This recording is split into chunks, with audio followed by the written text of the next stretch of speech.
Thank you very much, Mr. Speaker. Once again, I'm very happy to be here and to respond to questions by honorable senators. Mr. Speaker, with your permission, I have looked at the statements or requests for questions. And so, with your permission, Mr. Speaker, if you may allow me 3 minutes to do an introductory overview of the issues that touch on policy issues, so that when I answer directly, I will just focus on the incidences, specific incidences for every county and for every senator. Mr. Speaker, it's again my singular honor to appear before this August House to shed light on issues that members have asked us on behalf of the people of Kenya. By doing so, we remain accountable and transparent in our operations, policies, and decisions as demanded by the Article 153(3) of the Constitution. In our actions and undertaking, fidelity to the Constitution is always guiding principle. The country is calm, peaceful, and stable. Over the past 7 months, however, we have faced sporadic issues of infiltration of peaceful demonstrations, banditry, land disputes, and resource conflicts. We have also faced service delivery challenges attributable to budgetary shortfalls. The prevalence of these challenges in the wider society are reflected by the questions the honorable senators have been seeking clarification in the past few months. One of the security issues that has captured the attention of the public lately is the violence perpetrated by border or through border operators, especially torching of vehicles in road traffic accidents. This is the very issue that has been raised by Senator of Tharaka Nithi and Senator Mwenda Kataya.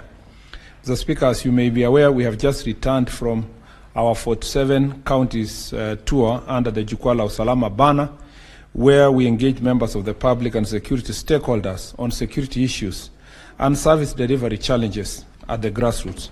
The forum revealed concerns that criminal elements have infiltrated the border sector across the country. It's a complaint in almost every county, Mr. Speaker. The issue is particularly prevalent in Western, Nyanza, and Nairobi counties. The border sector remains a vital pillar of Kenya's transport economy, providing employment and livelihood for thousands of youths nationwide. However, its rapid growth with minimal regulation has led to disorder, lawlessness, and rising insecurity associated with unregistered and unidentified riders. I think it's Senator Bondi Kalwale who has been working on something also on the same subject. To ensure the sector contributes optimally to the economy, while at the same time preserving law and order, we are working with NTSA and county governments to ensure all operators are registered under SACCOs and assigned the operation areas.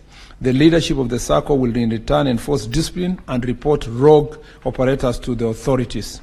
We are also exploring modalities of incorporating the leaders into community policing to enhance responsibility and aid in intelligence gathering.